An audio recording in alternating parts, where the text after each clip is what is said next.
दर्शकों स्वागत है आपका विदिशा यूटी न्यूज में। मैं हूं कृष्णकांत सिंघारी। अब देखते हैं दिन भर की खास खबरें।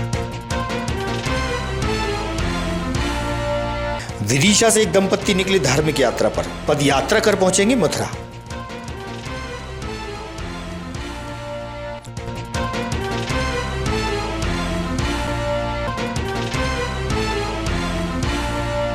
रविन्द्रनाथ टैगोर भवन में हुआ पुस्तक मेला का शुभारंभ। विधायक व कलेक्टर सहित जनप्रतिनिधि रहे शामिल।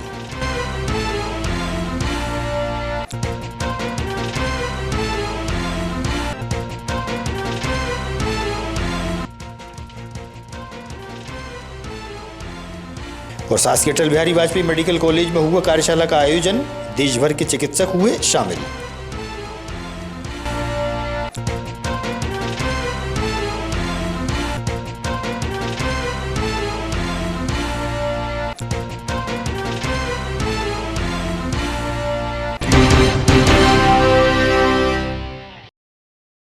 अब खबर विस्तार से। विदिशा निवासी गणेश राम धाकड़ अपनी पत्नी के साथ विदिशा से मथुरा के लिए धार्मिक यात्रा पर निकले हैं। पद यात्रा कर मथुरा पहुंचेंगे। माधवगंज स्थित श्री राधा कृष्ण मंदिर से उन्होंने पद यात्रा प्रारंभ की।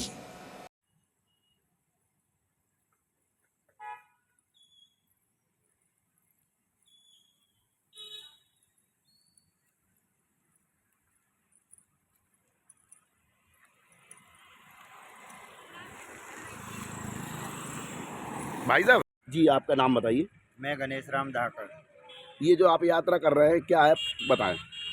मैं अपने विदिशा से गृहनिवास से मथुरा वृंदावन पैदल यात्रा करके जा रहा हूँ और ये करीब 550 किलोमीटर के समथिंग है और हम लोग दोनों जा रहे हैं।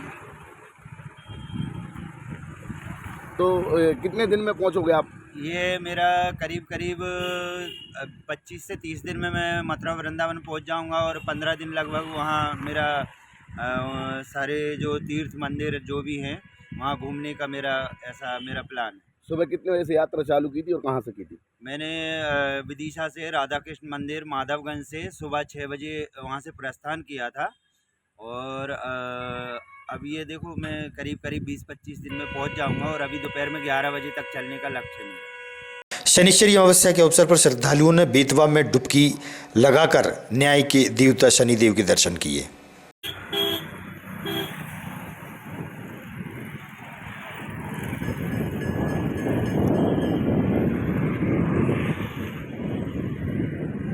चड़ौरिया धाम के पंडित अंशुल महाराज के साथ धर्मप्रेमी महिलाएं व पुरुष गौ माता को राष्ट्रीय गौ माता और विवादित बीजा मंडल को खुलवाने हेतु पदयात्रा प्रारंभ की गई। यह यात्रा महगांव जाएगी।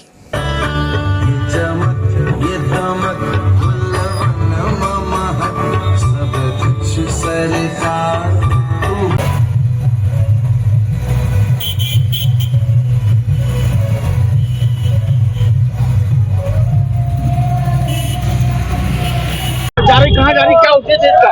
जी, आज ये सब सनातनी धर्म प्रेमी चड़ौरिया धाम से ये यात्रा शुरू है। महगांव में इस यात्रा का संबोधन है। इसके दो उद्देश्य हैं। एक तो हमारी जो गौ माता है उसको राष्ट्र माता का दर्जा दिलाने और विजय के लिए यात्रा निकाली। क्या उद्देश्य है इसका?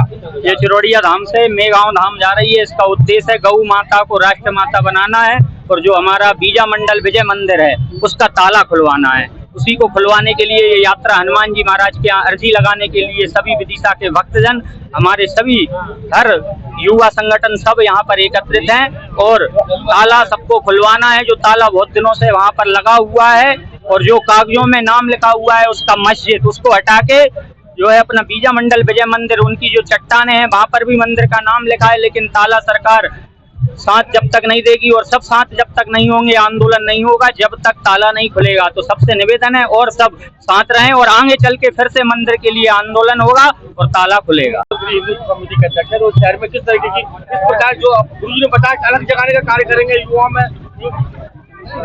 सनातन आप देख रहे हो, पूरे लोग मैदान पे उतर गए हैं, पूर्व से भी लगातार चले आ रहे हैं और गुरुजी का नाम भी आज पूरे देश में मशहूर हो चुका है, क्योंकि हमारे जो चड़ौरिया सरकार का जो मंदिर है वहां से आज पदयात्रा भी शुरू करी है इन्होंने और ये आज लोगों को भी जगा रहे हैं कि देखो विदिशा में जो विजय मंदिर है उसका ताला खुलना अति आवश्यक हो चुका है और सब लोगों से आग्रह कर रहे हैं इस यात्रा के माध्यम से कि जल्द से जल्द सब लोग एक हों, पूरा हिंदू एक हो जाए और इस ताले को खोलकर विजय मंदिर की और सूर्य मंदिर की वहाँ पूजा की जाए। बस इसीलिए हम सब लोग पैदल यात्रा कर रहे हैं, यहाँ से लेकर पूरे मेन रोडों पर निकल रहे हैं। विदिशा की सीमा से लगे गांव हसनाबाद पंचायत में मूलभूत सुविधाएं न मिलने से ग्रामीण लोग खासी परेशान हैं। ग्रामीणों ने अपनी परेशानियां जाहिर की।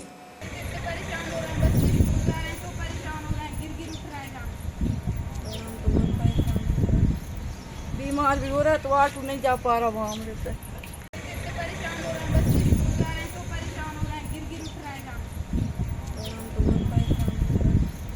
बीमार भी हो रहा है तो ऑटो नहीं जा पा रहा वहाँ मेरे से। तुम बोलो मत।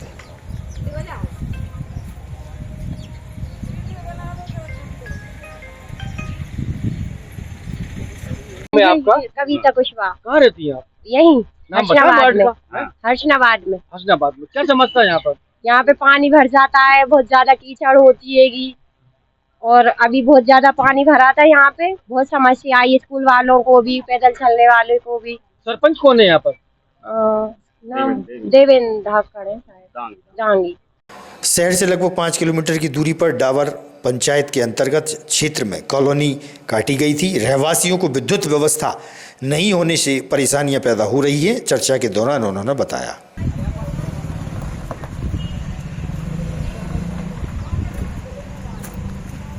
सब चलो भाई, भाई चलो बस सब। बहुत जल्दी करो, हम लेट हो रहा है। मीटिंग चल रही है हमारी यहाँ पे। क्या चलो भाई। है का? ओ चल भैया भाई, अरे अरे मैं क्यों हमारी मीटिंग चल रही है वहाँ भैया, तुम्हारे छोड़ के आए भैया। आप लोगों को बुलाया काय के लिए? हमें जरूरी तो हम जल्दी कर लो भैया। अरे जल्दी कर रहे हैं, चलो तुम चलो बताओ यार। अरे बताओ को तुम भैया, हमारे अपने काम छोड़ के आए इतनी दूर यार। हमको बात तो सुनो, तुम चलो। उनको कामयाब हम भोग रहे हैं, वो ठीक है, तुम चलो।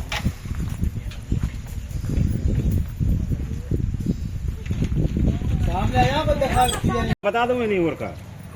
हेलो, हाँ बोलो। होया खड़ी तो है रश्मिनाथ कृष्ण धाम कॉलोनी में रहते हैं। लाइट जलती मलती नहीं है और हम तो बच्चे लाए 1000 मांग रहे हैं। हम कहाँ देंगे 1000 मांग रहे हैं? जो कॉलोनी वाले कह 1000 रुपए दो, मीटर लगाएंगे। कितने साल पहले लिया था आपने? हमने 2 साल हो गई लाए और आदमी पहले से रह रहे बेचारे। क्या भाव ले रहे हैं? हमने तो लिया था 1-2 को प्लेट ला, 3 लाख को हुआ हमारा। तो कितने परिवार में लोग रहते हैं? कितने? हाँ तो 20-25 जने रहे हैं। सबके पास छोटे बच्चे हैं। कभी सांप बिच्छू भी निकल रहा, बिस्तरों में सांप भी सो रहा है, हमें कपत पड़ रहा है। विदिशा कितने किलोमीटर होगा जी? ये विदिशा से 3-4-5 किलोमीटर दूर है।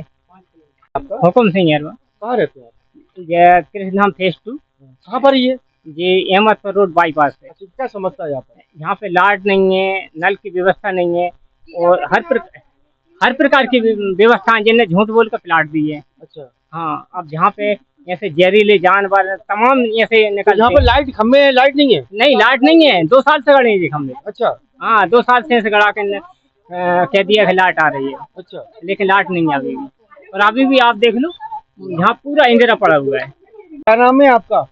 सीलवती। सील भाई, कहाँ रहती हैं आप? यही रेत है। नहीं नाम बताओ, कौन सा गाँव होगा जी? कृष्ण धाम फेज 2।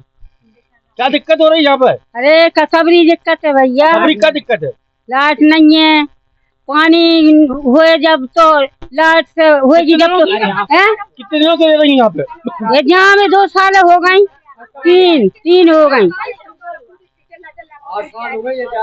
अरे हम आए जब। कंट्रोल रूम में विशेष बैठक आयोजित की गई। भोपाल से वरिष्ठ प्रशासनिक अधिकारी भी बैठक में शामिल हुए।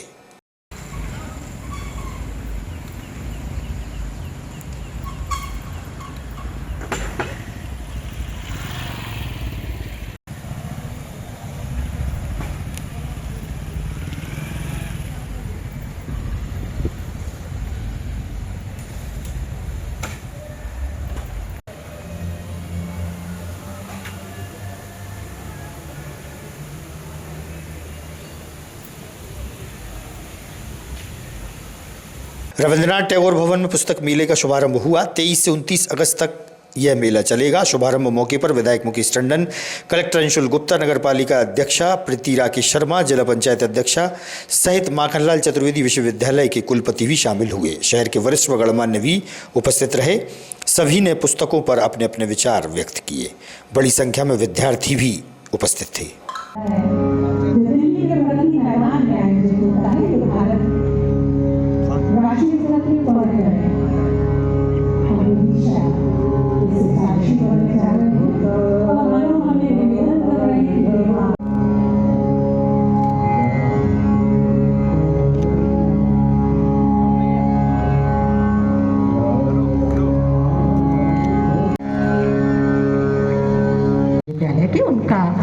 तालियों की गड़गड़ाहट में कोई कमी नहीं होनी चाहिए। जोरदार तालियों के द्वारा हमारे अतिथियों का स्वागत कीजिए। बेहतर जो है इंसान बनाएगा और आपकी सोचने समझने की क्षमता विकसित करेगा। और जो मैंने आपको बात शुरू में बोली कि हम AI एज में आ गए हैं, उस एज में वही रोजगार चलेंगे और वही लोग अच्छे से व्यवसाय कर पाएंगे जिनके पास मल्टीडिसिप्लिनरी नॉलेज होगा और अंडरस्टैंडिंग होगी। तो आज का जो कार्यक्रम है, मैं सबसे पहले नेशनल बुक ट्रस्ट को और शिक्षा मंत्रालय भारत सरकार को बहुत बहुत धन्यवाद देना चाहूँगा, जिला प्रशासन की ओर से, विदिशा के लोगों की तरफ से, कि आप लोगों ने विदिशा शहर का चयन किया। सामान्यतः छोटे शहरों में जो है पुस्तक मेले नहीं लगते हैं, और मध्य प्रदेश में भी जो है भोपाल और उज्जैन के बाद ही तीसरा पुस्तक मेला है। तो इसलिए हम लोग नेशनल बुक ट्रस्ट का धन्यवाद देंगे। साथ ही साथ में हमारे विदिशा की धरती के ही सपूत जो हैं प्रोफेसर विजय महाराव तिवारी जी हैं, जो माखनलाल विश्वविद्यालय के कुलपति हैं, उनका स्वागत और उनका धन्यवाद करूंगा कि आज उन्होंने इस कार्यक्रम में आने के लिए सहमति दी और आप सबको जो है उनका सानिध्य का अवसर मिलेगा। बेहतर जो है इंसान बनाएगा और आपकी सोचने समझने की क्षमता विकसित करेगा। और जो मैंने आपको बात शुरू में बोली कि हम AI एज में आ गए हैं, उस एज में वही रोजगार चलेंगे और वही लोग अच्छे से व्यवसाय कर पाएंगे जिनके पास मल्टीडिसिप्लिनरी नॉलेज होगा और अंडरस्टैंडिंग होगी। तो आज का जो कार्यक्रम है, मैं सबसे पहले नेशनल बुक ट्रस्ट को और शिक्षा मंत्रालय भारत सरकार को बहुत बहुत धन्यवाद देना चाहूँगा, जिला प्रशासन की ओर से, विदिशा के लोगों की तरफ से, कि आप लोगों ने विदिशा शहर का चयन किया। सामान्यतः छोटे शहरों में जो है पुस्तक मेले नहीं लगते हैं, और मध्य प्रदेश में भी जो है भोपाल और उज्जैन के बाद ही तीसरा पुस्तक मेला है। तो इसलिए हम लोग नेशनल बुक ट्रस्ट का धन्यवाद देंगे। साथ ही साथ में हमारे विदिशा की धरती के ही सपूत जो हैं प्रोफेसर विजय महाराव तिवारी जी हैं, जो माखनलाल विश्वविद्यालय के कुलपति हैं, उनका स्वागत और उनका धन्यवाद करूंगा कि आज उन्होंने इस कार्यक्रम में आने के लिए सहमति दी और आप सबको जो है उनका सानिध्य का अवसर मिलेगा।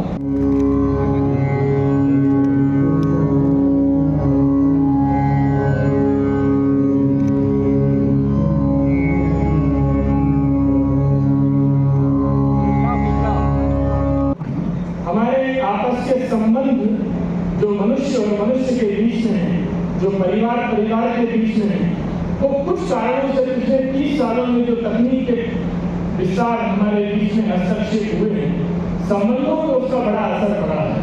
हम परिवार के ही लोग हैं, लेकिन आपस में हम कितने कम बात करते हैं। हम परिवारों में कितने आपस में कम हमारे बीच में संवाद हुए हैं। हम रिश्तेदार हैं, शादियों में मिलते हैं, लेकिन हम कितना समय मोबाइल में लगे रहते हैं, लेकिन हमारे बीच में संवाद की बड़ी कमी हुई है। लेकिन उससे बड़ा दुर्भाग्य ये घटित हुआ है देश में। आदरणीय मुकेश टंडन जी ने वेदों से भारत की किताबों के संबंध को रेखांकित किया है, लेकिन किताबों से हमारे संबंध कितने हैं। जो बच्चे स्कूलों के यहाँ कॉलेज के बैठे हुए हैं, मैं उन सबसे पूछता हूँ, उनके बड़े अच्छे अच्छे घर होंगे, उनके पिता माता अच्छी सर्विस में होंगे, खेती किसानी के बैकग्राउंड से आते होंगे, बिजनेस में होंगे। हमारे घर में कितनी किताबें हैं? पिछली बार हमने कौन सी किताब किसी बुक शॉप पे जाकर खरीदी थी? किसी पुस्तक मेले में हम आखिरी बार कब गए थे? हमारे फिर तो सरकार 100% हमारे इसमें लाइब्रेरी में है सर। पड़ी है, बहुत वाली पड़ी है, जगमोहन वाली, टर्बुलेंस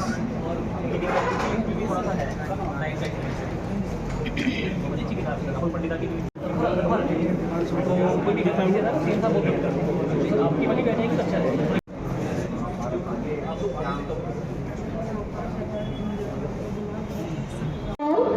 के पब्लिशर्स यहाँ मौजूद हैं। विदिशा के साहित्यकों का एवं उनका कवियों के सृजन का भी यहाँ पर एक स्टॉल लगाया गया है। आप उन सब से रूबरू होकर उनकी पुस्तकें देख सकते हैं। किस तरह से कितने दिन चलो, क्या है इसका मकसद? माननीय मुख्यमंत्री जी के मार्गदर्शन में मध्य प्रदेश में संस्कृति, शिक्षा, साहित्य को बढ़ावा देने के लिए पूरी सरकार काम कर रही है और उसी कार्यक्रम में विदिशा जिले में जो है पहली बार पुस्तक मेले का आयोजन किया गया है। इसमें केंद्र सरकार के प्रतिष्ठान राष्ट्रीय पुस्तक न्यास के सहयोग से पूरे देश भर से 30 से अधिक पब्लिशर आए हुए हैं और उसमें जो है हम विदिशा शहर के साहित्यकारों, पढ़ने वाले बच्चों और शासकीय अटल बिहारी वाजपेयी मेडिकल कॉलेज में प्रदेश भर से आए चिकित्सकों की उपस्थिति में कार्यशाला का हुआ आयोजन। कॉलेज के डीन भी उपस्थित रहे। जिनके फादर नहीं है, मैं एक्सपेक्ट करती हूँ कि जो हमारी मेडिकल रिपोर्ट है वो इतनी ज़्यादा डिटेल्ड हो कि हम जब उसका इन्वेस्टिगेशन के बाद जब हम लोग ट्रायल करते हैं तो हमको उससे बहुत हेल्प मिलती है। हमारा बहुत कुछ इस बात पर डिपेंड करता है कि जब बच्चा विक्टिम जो आया है उसका जो मेडिकल इन्वेस्टिगेशन है वो कितना प्रॉपर तरीके से हुआ, उसका क्या एज थी। अभी रिसेंटली हमने एक कॉन्फ्रेंस ऑर्गेनाइज की थी जो FSL बेस्ड थी। जी सर। आज की जो कार्यक्रम हुआ है शासकीय अटल बिहारी वाजपेयी, उसके आयोजन को लेकर आज विदिशा के अटल बिहारी मेडिकल कॉलेज में एक मेडिको लीगल के अपडेट के ऊपर एक CME हो रही है, जिसमें डिपार्टमेंट ऑफ फॉरेंसिक मेडिसिन के HOD डॉक्टर नरेंद्र पटेल और डीन साहब आदरणीय मनीष निगम जी और पूरे डिपार्टमेंट की तरफ से एक CME आयोजन की गई है, जिसमें काफ़ी जिलों से मेडिकल ऑफिसर आए हैं। उनको एक नई अपडेट्स दी जाएगी जो मेडिको लीगल के लिए लोग बीच में मेडिकल ऑफिसर के बीच में जो फियर रहता है और जो डर रहता है, जो चीज़ें नहीं लिख पाते हैं या क्या क्या लिखना चाहिए, क्या क्या देखना चाहिए, कैसे आपको प्रेजेंट करना चाहिए, ये सारी चीज़ें बताई जाएंगी। और उसके अलावा एक मेडले पार के बारे में भी बताया जाएगा। मेडले पार ही एक सिस्टम डेवलप हुआ है जो कि मतलब मेडिको लीगल रिपोर्ट को स्ट्रीमलाइन और सिक्योर करता है। ये सारी चीज़ें सिखाई जाएंगी और वो जाके बच्चे फिर फील्ड में काम करेंगे, जिससे उनको मेडिको लीगल में कोई प्रॉब्लम नहीं आएगी। नमस्कार, ये हमारा एक CME प्रोग्राम हो रहा है अटल बिहारी वाजपेयी शासकीय चिकित्सा महाविद्यालय में, जो हमारा फॉरेंसिक मेडिसिन डिपार्टमेंट है उनके द्वारा आयोजित किया जा रहा है। Medico legal update 3। इस पर्टिकुलर CME में हमने जितने भी राज्य के मेडिकल ऑफिसर्स हैं जो विभिन्न PSC, CSCs और जिला चिकित्सालय में कार्यरत हैं, जो सारे मेडिको लीगल काम कर रहे हैं। मेडिको लीगल काम जब हम बात करते हैं तो सारे इंजरी के केसेस हैं, रेप विक्टिम के केसेस हैं, एक्यूज्ड के केसेस हैं, या फिर कोई अटेम्प्टेड सुसाइड्स हैं, या फिर पोस्टमार्टम एग्जामिनेशन है। वो कि हर विभाग, हर विषय के जितने भी पोस्टमार्टम एग्जामिनेशन है वो सब कर रहे हैं। लेकिन हमेशा देखा गया है, मेरे भी 23-24 साल के कैरियर में, फॉरेंसिक मेडिसिन के कैरियर में, ये देखा गया है कि मेडिकल ऑफिसर्स को प्रॉपर ट्रेनिंग नहीं मिलती है। इसलिए कहीं ना कहीं एक डर रहता है उनको कोर्ट जाने के लिए या वो मेडिको लीगल केस की रिपोर्ट लिखने के लिए। तो हमारा ये सतत प्रयास है 2018 से, जब हमारा ये फॉरेंसिक मेडिसिन विभाग यहाँ शुरू हुआ और हमने पोस्टमार्टम और मेडिको लीगल केस स्टार्ट किया, तो हमने शुरू से ये ट्रेनिंग स्टार्ट करी और हम ये चाह रहे हैं कि सबसे पहले विदिशा शहर, उसके बाद हमारे आसपास के जितने भी डिवीजन्स हैं उसमें, और फिर उसके बाद हम पूरे स्टेट में इस तरह के मेडले पर ट्रेनिंग, जैसे कि ये पहला स्टेट तो नहीं बोलेंगे, लेकिन हाँ, पंजाब, हरियाणा, दिल्ली के बाद ये स्टेट है जिसमें 100% तरीके से मेडले पर को लागू करने की कोशिश की जा रही है, जिसमें सारी रिपोर्टें, चाहे वो मेडिको लीगल केस की रिपोर्ट हो, चाहे पोस्टमार्टम एग्जामिनेशन हो, वो सब डिजिटल फॉर्म में की जाने की प्रयत्न कर रहे हैं। शासन हमारा इस पे लगा हुआ है और उसी को ये मेडिकल कॉलेज ने शुरू से अपनाया हुआ है और सारी रिपोर्टें पोस्टमार्टम की वो मेडले पर में ही हो रही हैं और ये अभी नहीं, तकरीबन हमारा ये 4 से 5 साल से ऐसा चल रहा है। और अब तो हम लोग मेडिको लीगल केसेस जो आते हैं, इंजरी की रिपोर्टिंग वगैरह, उस पर भी हम लोग मिड लेवल पे कोशिश कर रहे हैं। तो हमारा यही है कि जितने भी मेडिकल ऑफिसर्स हैं आसपास के, और इस पर्टिकुलर CME में मैं बताना चाहूँगा कि केवल हमारा स्टेट नहीं, कुछ नोएडा से आए हैं, कुछ यूपी से आए हैं, बहुत सारे दूसरे स्टेट से भी हमें पता चला है। तकरीबन 150 रजिस्ट्रेशंस हुए हैं। तो ये फॉरेंसिक मेडिसिन डिपार्टमेंट को मैं बधाई देता हूँ, उनका काफ़ी अच्छा। आगामी खबरों के लिए आप देखते रहिएगा विदिशा EMT न्यूज़। हमें दीजिए इजाजत। नमस्कार।